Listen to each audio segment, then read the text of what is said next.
Okay, good afternoon, good morning, good night, wherever you're watching from. My name is Jacqueline-Francis. I'm just wondering whether you can hear me okay.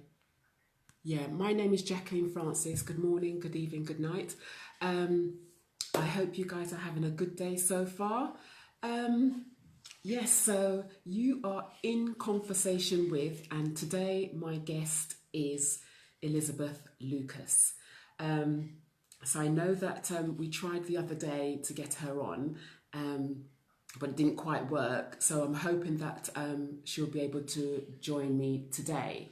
Um, so I've created this platform to invite guests on to talk about issues that may add value or will add value or to motivate or to inspire others who may actually be going through the same thing. Oh, thank you so much. I can see a couple of people have joined. Hi, Sophia. How you doing? We've got to catch up. We've definitely got to catch up and do another Facebook Live. Um, so yeah, so I've created this platform. Sophia was on here the other day with me as well, but for some reason or another, it just was not happening. The gremlins got in the way. So I'm here today with a guest called Elizabeth Lucas, and I met her at the Yes You Can event, the same event that I met Sophia as well.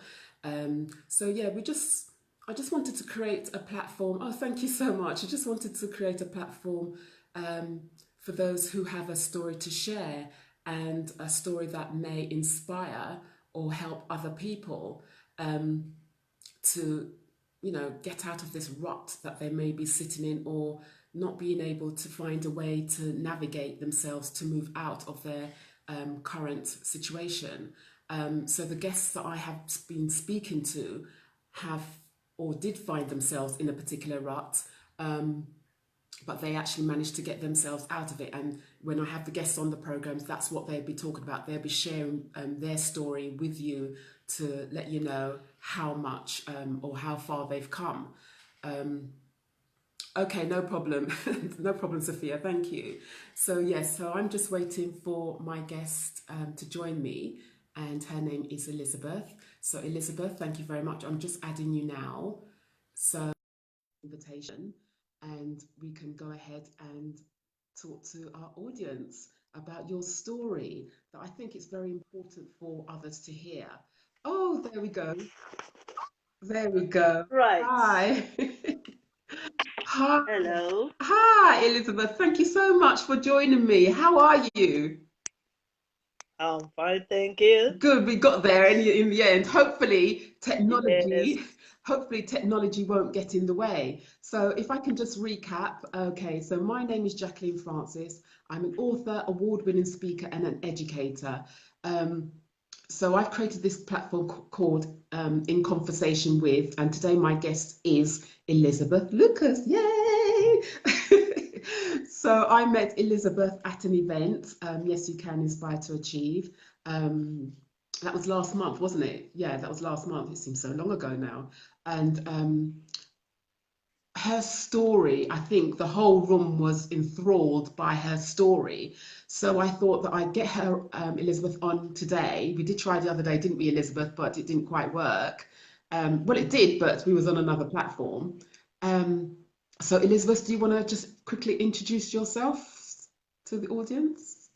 My name is Elizabeth Lucas Afalalu. I'm a mother of two, married, and an entrepreneur, award-winning speaker, and the author of the upcoming book, Yes You Can. Woo! So great, fantastic. So Elizabeth has joined me today because I want her to tell you for her to tell you her story. So if I'm just going to just jump straight into it, Elizabeth. So um, you came to the event,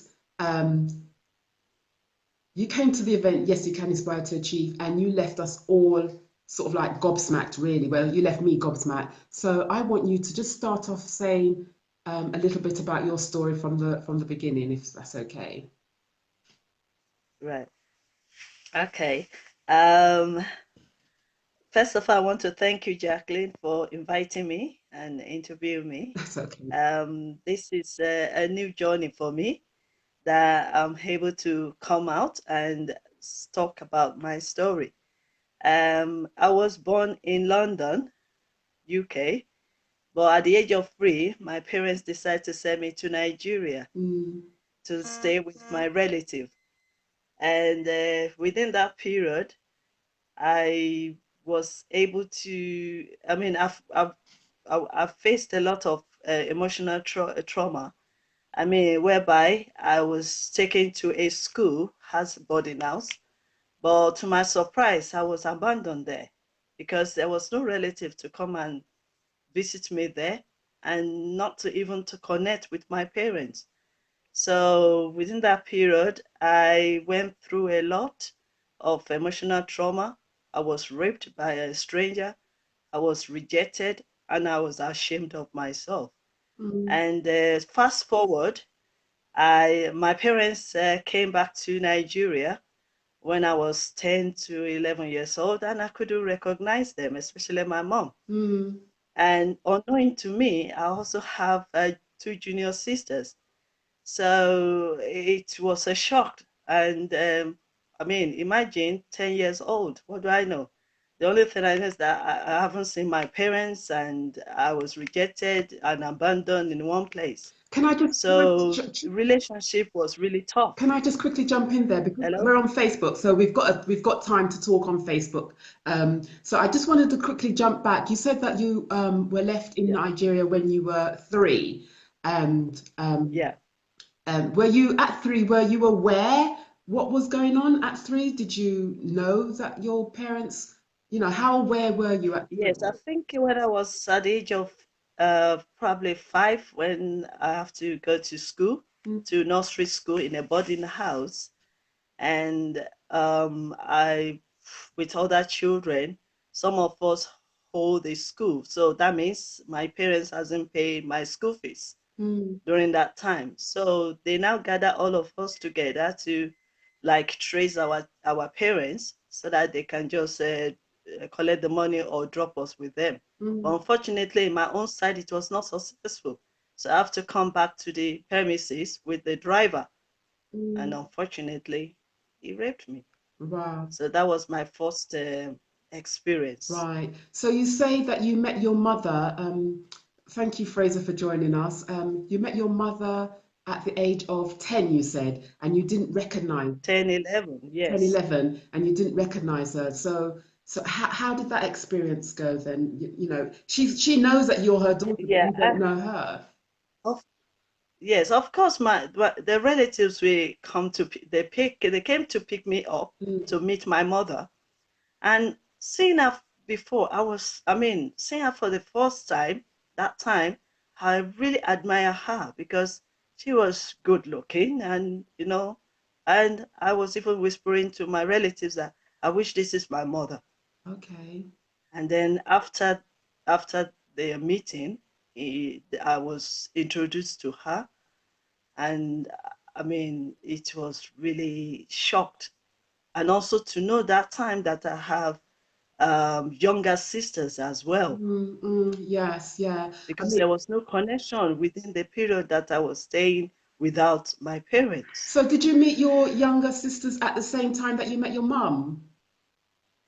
Or was that? Yes. Okay, okay, right. Okay, so ladies and gentlemen, I'm just going to recap. So I've got a guest on today. Her name is Elizabeth Lucas, and she's sharing with me her story, partially of rejection. And some of the guests that I would have on here are also based on the storylines of my books. So for Blind Spot Anthology, my story called Green Eyes talks again about rejection, being ostracized, and just being people not wanting family members not wanting to be with you or not wanting you to be part of the family.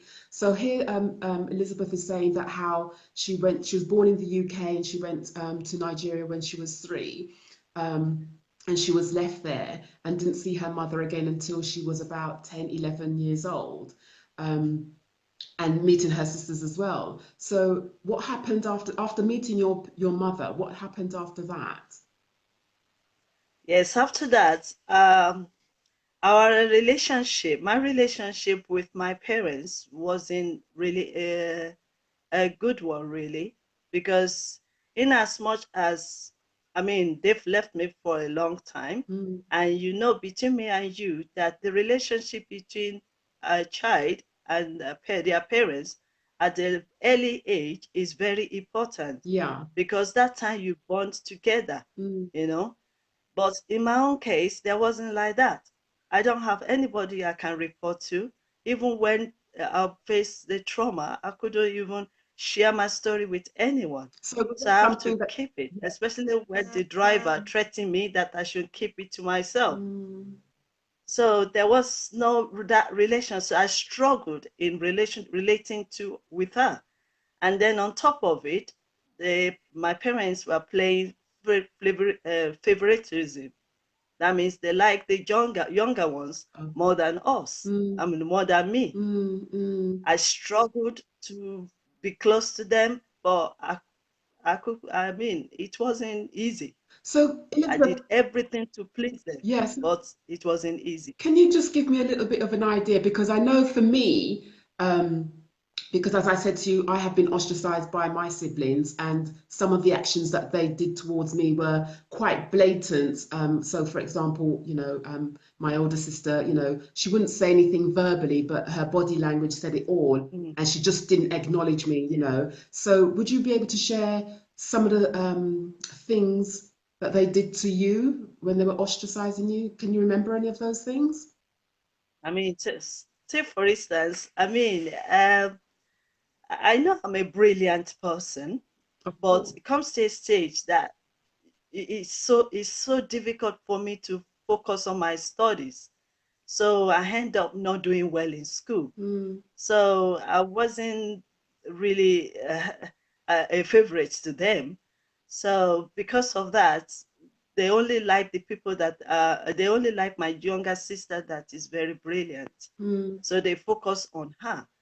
Sometimes if I ask them something for something I needed for my school, for my when I was studying, they will say I mean they will deny me of good things to use for my school. mm, And sometimes you come back home with results, and all what they will just worded me like you are so dull, you can't do anything good, you can't succeed, you can't pass, and sometimes they just say something like, I don't even know why I gave that to you, oh my which God. is really sad. Yeah, of course. I mean, it comes to say one day I just packed my things and I said, well, if I don't have received love from my parents and from relatives, then I can just go and kill myself somehow. Mm, So that time I developed suicidal.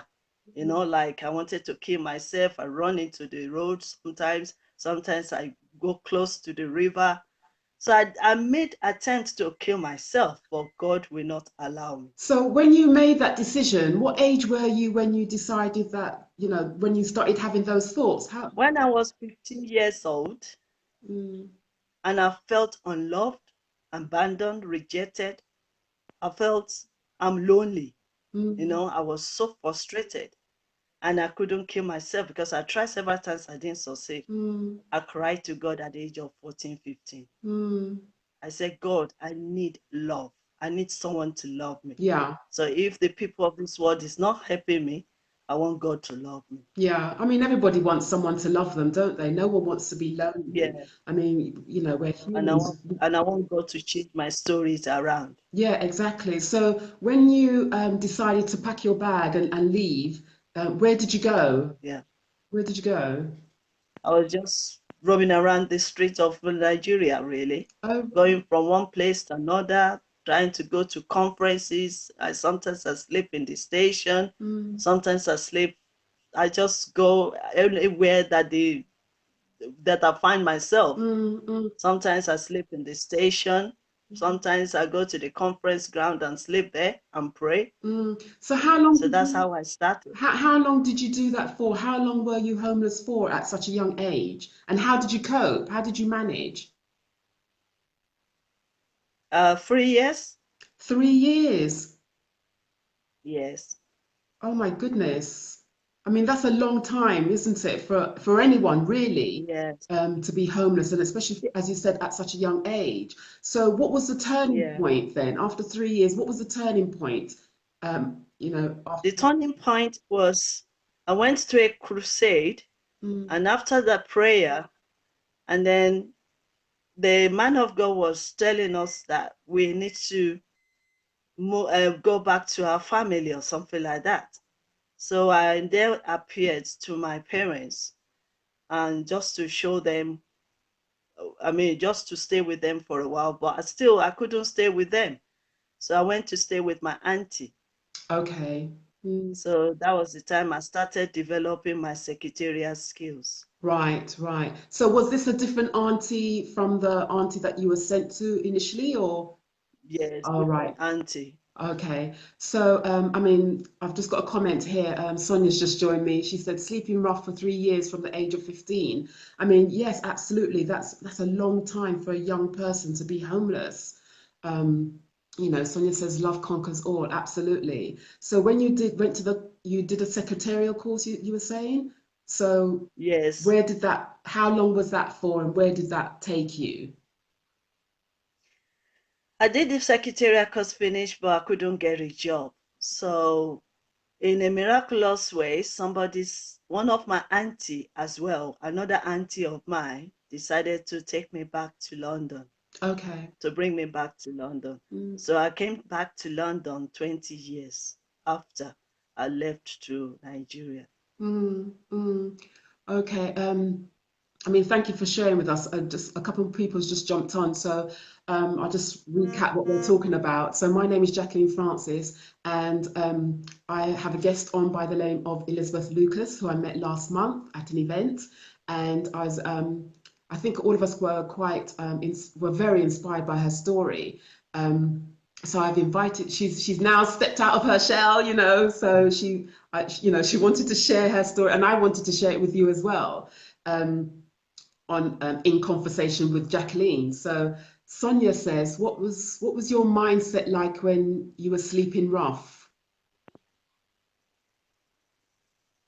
Yeah, during that time, really, I can only think of only God can save me because I can't run to anybody. Mm, So at that time, what is in my mind is if I have to die, I have to die. I don't care. I just want to move around. And I know God. I was saying to myself that unless if God loves me, that's the time I will still stay alive. mm, But at that moment, I don't care because I'm lonely. mm, I'm alone. I'm by myself. mm. I don't have anybody to run to. Yeah, yeah. So Sonia says, what other things did you experience whilst you were sleeping rough? Yeah, like I said, I was raped Mm, mm. by strange people, really. On more than one occasion. On Yes. more than one occasion. Um, Sonia says, thanks for the question, Sonia. At some point, did you think, where are you, God? Yeah. Yeah. I mean, I can't even imagine that. I really can't imagine that at all. So you're saying that you went to stay with an auntie, and auntie took you in, and you went to secretarial school. You actually no, you came back to London. She brought you back to London. So Yes. yeah. So when you came back to London, what happened then? Yeah, that's the time I now decide. I mean, I decided to be. I mean, to if people can't help me, I need to help myself. Mm, If mm, it's going to be, it's me. I met a man of God that also encouraged me that in respect of my background, mm, I can still become because there's greatness in me. absolutely. So I decided to enroll myself in school. Mm, So I was building myself up. I went for RSA exams. I also went for NVQ. So I was just building myself like that mm, while I'm working hard as well. mm, mm. So I mean, obviously And you passed your exams. yes, So if you want to tell us what happened after that, then how? after I passed my NVQ exam, Mm, by that time I've got married. to my husband, Okay. and I have lovely 2 children. Okay. So I have to be taking care of my children and my husband, but it was not an easy road. Mm. So my career, if I can put it that way, or my journey of searching or building who Elizabeth is, have to like cease or stop, because unfortunately, the man I'm married to has his own agenda. He wants me to be just an housewife, taking care of the children, Mm. and at the same time working hard. Mm. Mm. So I remember, So yeah, I all remember, my striving have to stop at that time yeah. in order for me to take care. But within that period, I didn't let that one stop me. Mm. So while I was studying, while I was still taking care of my children and my husband, I enrolled myself. That was the time I did my MVQ. Mm. And during that time, I worked hard.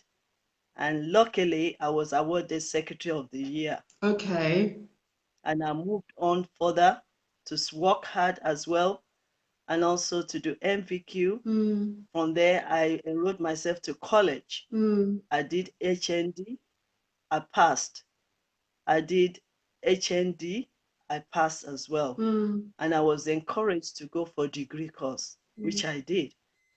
And I also came out with a very good result while I Congratulations. was still waiting and taking care of my family. Well done. I mean, So I did not let anything stop me. During that time as well, I was running a business, mm. running a market in order to be around my children Mm. and to, like it's a game, isn't it? You have to play as a housewife. Yeah, I was absolutely. running a market, Absolutely. and then from there, I made it, Mm. and then I moved on to establish, to manage a shop, a gift Mm. and stationery shop. I also was succeeded in that. Okay, so let's just stop And you then I there. Let's just developed. stop you there, Elizabeth, because you've come a long way and you've become very successful. Some of the comments, if I can just quickly read some of the comments. Oh, Max. Oh, hi, Maxine. Maxine's Yeah. online. Maxine English is online. Hi, thank you so much for joining Oh us. dear, Maxi. Thank you for tuning Thank in. you so much, Maxine, for tuning in. Sonia wanted to know, did you tell your husband about your troubled teens before you got married? Uh, because of my relationship, which was turbulent, but it wasn't a rocky start. It was tough. Mm. So I couldn't open up to him Mm. because he was also maltreated me, undervalued me, talked me down, and Mm. above all, verbally abused me. Okay. So I decided, you know what? I'll keep it to myself and still continue with my journey. Right. Okay. I mean, so you'd left Nigeria with, all these issues of abuse, and then you've come to Yes, the UK, and then and it's still continuing with the person that is supposed to love you. Um, yes. yeah. Sonia says, Secretary of the Year, well done. You're not allowing Thank your you. past to hold you back, and that's what it's all about, really, isn't No, it? It's not to allow your past to hold you back, things what have happened to you. And some people get stuck, don't they? And or yeah. they're afraid of stepping out of the into the unknown. But clearly, you have done that. Maxine English says, "Well done. Keep moving forward. You go, girl. Thank You go, girl," says Maxine English. Okay, so after that, as you said, you've set up your own businesses because obviously you had children to look after. So you you. know, how many years forward can you continue to say what happened after that? Was things in your relationship any better with your partner? How were the children? Yes, Did you, yes. so how Yeah, because I've determined yeah. my children's, my firstborn is 25. Mm, It's working as support worker. yeah. My second girl is 24, Okay. fashion designer. Mm. So they've done extremely well. So, yeah. Yeah. I Okay. think my experience as firstly, I would say it has made me stronger. Mm, I mean, looking back to it now, I couldn't believe what I have achieved so far and where I'm going, because I have practically now developed a very fantastic love and relationship with my mother. Okay. My father has passed, Mm. but I've forgiven. But my mother, we had a very good relationship now. So how did that go? How did And that my pan out then? sisters, You said you now have a good relationship with your mother. So, yeah, how did that story go? Bearing in mind that she left you in Nigeria when you were only yeah, 3 and you didn't see her again until you're about 10 or 11. How did that conversation go? yes. For many years, when I came back to London, we didn't have a good communication, so I stopped. But within that period, I developed the attitude of forgiving and forgetting. Mm, So, because I think if I'm going to do it, it is from my own end. mm, So I forgave her. I forgive myself to start with mm, and started focusing on my life. mm, And then I forgive her and I forgive everybody. And then I keep phoning her, mm. keep sending money to take care of her and everything's like that. Because I didn't want to hold that. She's still my mother. She Yeah. gave birth to me. Mm, So I started building my relationship, start phoning her, start talking on the phone. But that conversation is just like sharp, like, how are you? Nothing else. Just to see how she's doing, okay. getting on, checking on her. Right. And then I involve my daughter as well. I involve my children to communicate with her and Mm, everything. Unfortunately, I couldn't go to Nigeria for many years. mm. I mean, we're talking about 20 something years. Yes. Yeah. So, but communication through the phone and everything. But when I now went home this year, after I've forgotten everything, I went home. I said, it is time for me now to now sit down with my mother and really listen to her. Because before I keep writing her, Mm, I keep asking myself, why me? Why me? mm, Why do I have to go through this? mm, And then when I've learned to forgive and forget, then I decided, you know what? I will move on with my life, love her more, and mm. love every other person. And that's And to my surprise, I went home and spent 3 days mm, with her without me asking any questions. She opened up to me and told me all her own story. right, right. Okay. So, I And mean, that is how we started bonding together. yeah.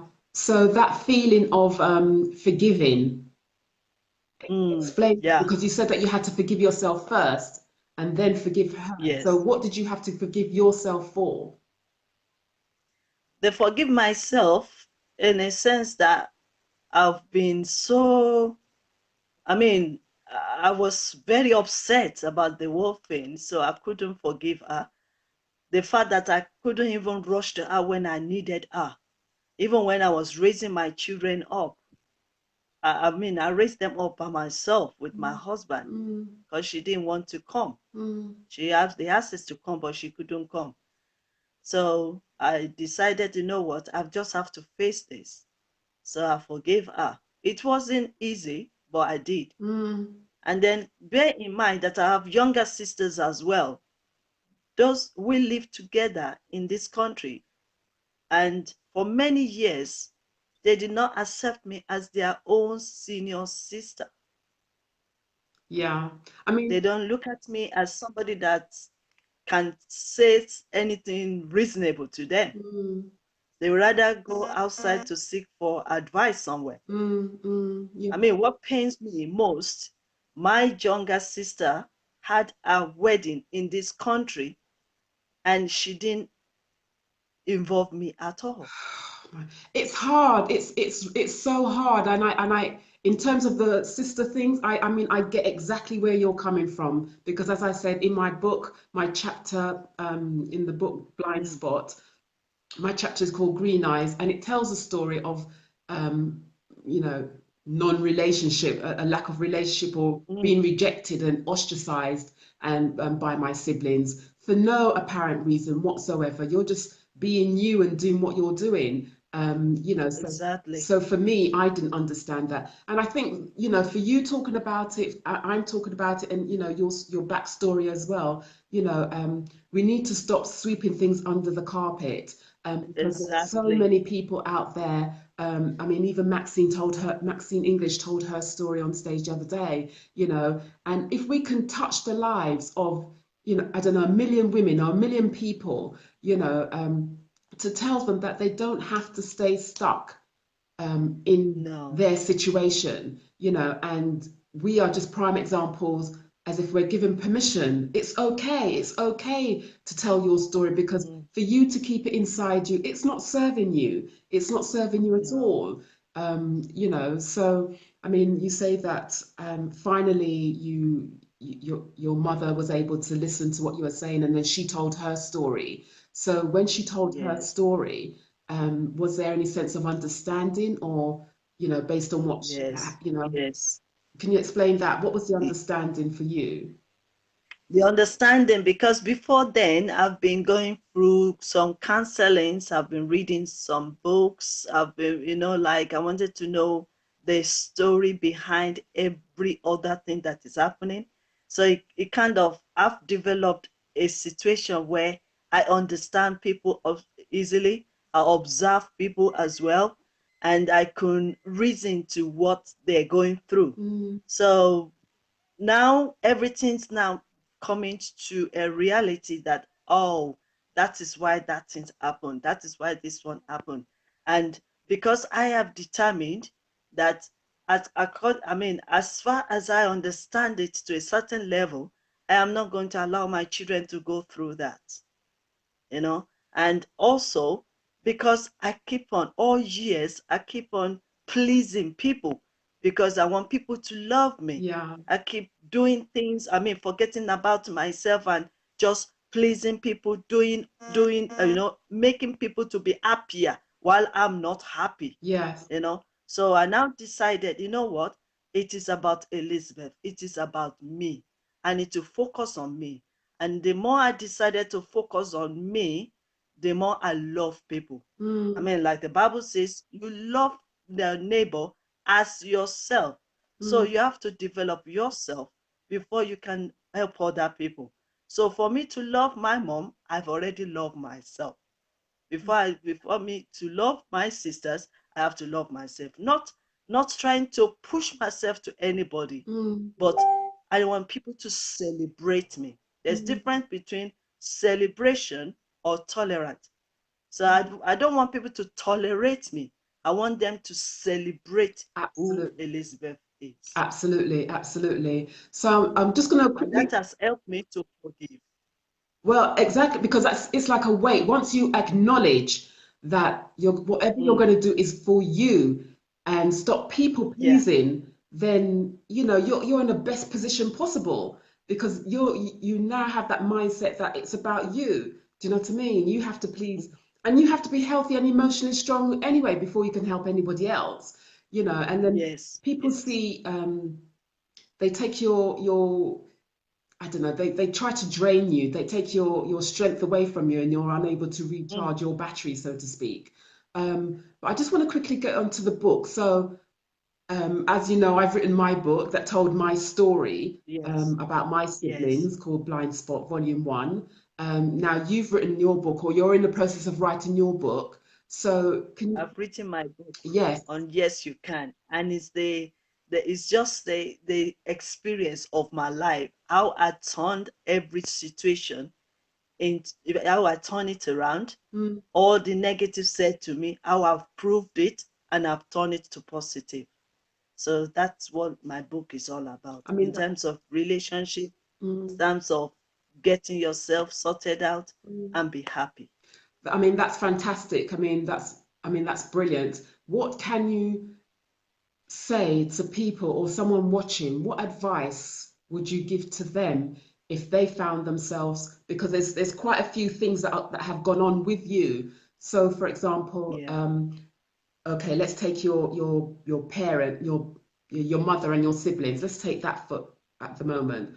What advice would you give to other people who may be going through the same thing and they're stuck? to, as to how they've been treated, what advice would you give them? Yeah. Firstly, every one of us have a gift. Every one of us are gifted. There's greatness in every one of us. Mm, So, in respect of any situation, we need to embrace our children. We need to treat them equally.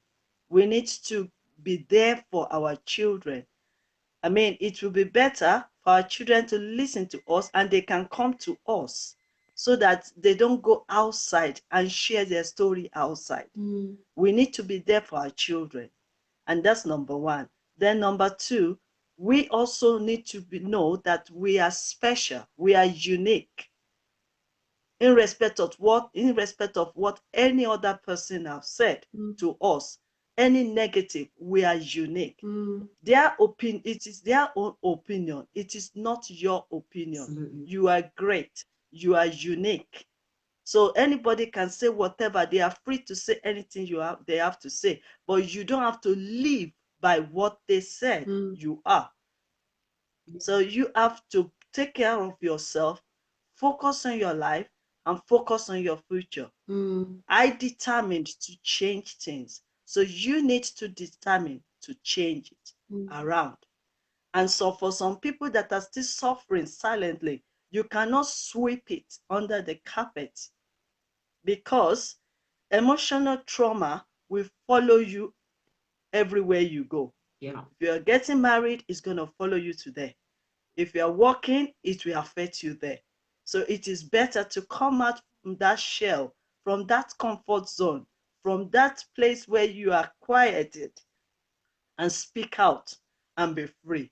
The more you say your story, tell the world your story, the more you are getting freedom. That the more you are free. So Absolutely. free yourself Absolutely. I so and be strong. totally agree with you there. Totally agree with yourself, with you, because you feel emotionally shackled and you're unable to move on. And we're all here, we Mm, all have a purpose. I mean, it may sound like a cliche because everyone's saying it, but it's true. You're put on this earth just like everybody else to bring good. You have a purpose, not to be treated the way that people think that you should be treated. And again, was it Maya Angelou or Oprah? I can't even remember, but people's opinion of you is none of your business. I always no. remember that, because people will always have opinions and you can't take it on board. So whatever they say about you, Mm, let them say it. It's got nothing to do with you because it's their opinion and you just need to move on with your life. Okay, so the second part, yes. if anyone, oh, I think we've got a few comments here. Um, Busy. Oh, Busy. Hi, Busy. How are you? Thank you for joining me.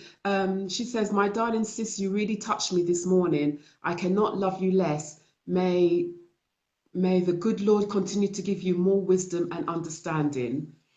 I think that's Thank quite you. nice. And Anthony Amen. was online. He said he'll catch up. He'll catch up later on the replay, so he has to go. But thank you so much for those of you who's joined us. The second part that you were talking about, Elizabeth, was when you were abused.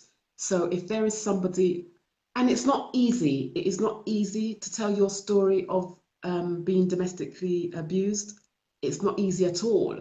And I know that Maxine, who was on here as well, Maxine English, she told her story of that as well. So what do you want to say to those people who may be in a similar relationship with an abusive partner, and they don't know what to do and they can't leave for whatever reason? They may not be able to leave because of the children, or maybe because of finances, or maybe they're just scared to leave because they're afraid of the unknown. What tips or advice could you possibly give them? Yes. To all my viewers or anybody there that are still in that situation, firstly, I do not agree that you should stay in a violent relationship. Set yourself aside for a while and seek for advice, seek for counsel. And also for those people that find it difficult because of children and because of the love they have for the man, you still need to give away. You need to separate yourself for a while and seek for advice. Our men, unfortunately, is because their lack of communication. They cannot communicate well. And because of their ego, they find it difficult to communicate well. And that is why they turn it to abuse or turn it to violence. Some of them also, they have their own emotional trauma. And instead of them to come out boldly and say they need help, they are so full of themselves that they can't come out. But for you, that is their wife, and you love them, seek for advice, seek for counsel, leave the place for a while. Let that husband knows that you love them, but you need to separate yourself so that it doesn't go worse than that. And also, for our men, I want to advise you, you need to humble yourself. You have a problem and you need to be solved. Violence is not a communication and it is not love. You have a problem, it's a disease. You need to go out there and seek for help. Okay. Sandra Brown Pinnock is on the line. So is on the line. Is on. Thank you very much, Sandra, for joining us. But we must also point out, whilst the statistics say that 1 in 4 women are abused and 1 in 6 men are abused, I mean, those are just figures that we know about anyway, because we know it's probably much more higher than that. But what do you say I mean, the same thing would apply to women who abuse men. But the question that I want to ask is, should we be educating our, children? Should we be educating children about healthy relationships at a younger age? Because as you say, people, okay, I'm not going to just stereotype and say men, but people don't know how to handle or cope with their emotions, or maybe even they don't even know how to identify with their emotions. So because they don't know how to identify with their emotions or cope with it, that's when they start lashing out. So do you think from a young age, young children should be taught about unhealthy relationships, the difference between healthy and unhealthy relationships? Yes, I think children should be taught of that, and that is why sometimes we need to reach out to our younger ones. I mean, we can see what is going on out there. So if we can, as early as, let's say, 5 years old, they need to know. We need to teach them in secondary school, primary school. We need to enlighten them, and parents also. We can help our children. We can talk to them. We can listen to them, because that is where they develop all this, from home sometimes. Yeah. So if we can open up to them and not being close, not being shout on them and said, just go and sit down there, you don't know anything. We need to educate them Yes. about it, prepare them for future, letting them know that bed is not of roses. There will still be trauma, but how do you overcome it? So we need to teach and prepare them from their younger age. Yeah, and I think that's what spurred me to write my second book after The Blind Spot, because my second book, Walk Quiet Run Quick, talks about unhealthy relationship and the fact that it doesn't discriminate. My main character saying, that she was surprised that she found herself in this predicament, because never in a million years would she think that her partner would do that to her. But you're right, to teach from a young age. I remember on the stage, I can't remember her name, the little 9-year-old, and even Khalida, I think, mentioned about, don't treat, okay, yes, we're children, but we still understand what's going on. Don't dismiss us, So, teaching children about unhealthy relationships and, relationships, good relationships from a young age is a good thing, because they are aware as to what's going on. And if they are informed, if they are educated, then, they're in a better frame of mind to deal with things growing up, as they get older. So, yeah, I think you're absolutely right. Thank you so much. There's a couple of people that's just joined us. So in closing, Elizabeth, in closing, what advice can you give if someone is going through that? I mean, I know you've just mentioned some of the things as well, but if you can just say one thing to one person, as if you're talking to one person that may be going through what you went through. Give them a personal message. In closing, Yeah. I will say that if you are in any situation, either emotionally or any other situation, I want you to know that you are not alone. Millions of people are going through whatever you are going through.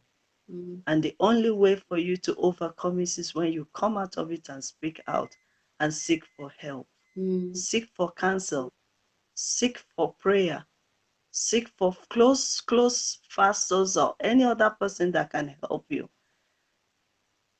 And determine that you will come out of it, determined to move forward, determined to take care of yourself, determined to shine. Yeah, and I totally agree. So that's it. So if anyone who may be experiencing any of the issues that Elizabeth has mentioned, you're not you're not alone. Please, reach out to someone. You can even email me at info@jacqueline-francis.com. Because some people might not want to go to counselling, some people may not be able to talk to friends or family or anything like that. But I know because I've gone through the issue with regards to siblings and how they treated me, by all means do get in contact with me. With regards to the other issue,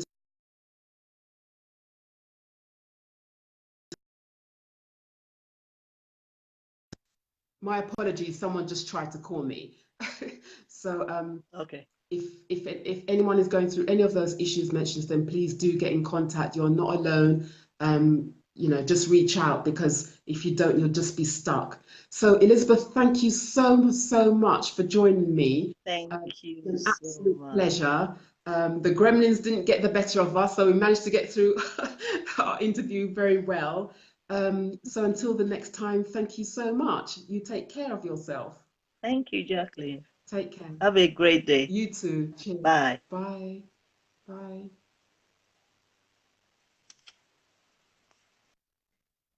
Okay, so that was Elizabeth Lucas joining me today on In Conversation With. So I will let you know if anyone wants to come on and have a live conversation with me, by all means do get in touch. I would like to use this platform to talk to people based on the subject matters of my book, which is blood enemies, anything to do with siblings, sibling rivalry, competition, or anything like that. And also, again, with regards to healthy and unhealthy relationship, domestic abuse, which is what my other book is about, Walk Quiet, Run Quick. So I'm going to sign off now. You guys, thank you so much for those who joined me. Thank you again for those who's going to catch me on the replay. Thank you for those who asked questions and made comments to make the experience much better. Thank you so much. And I will speak to you guys soon. Take care. Bye.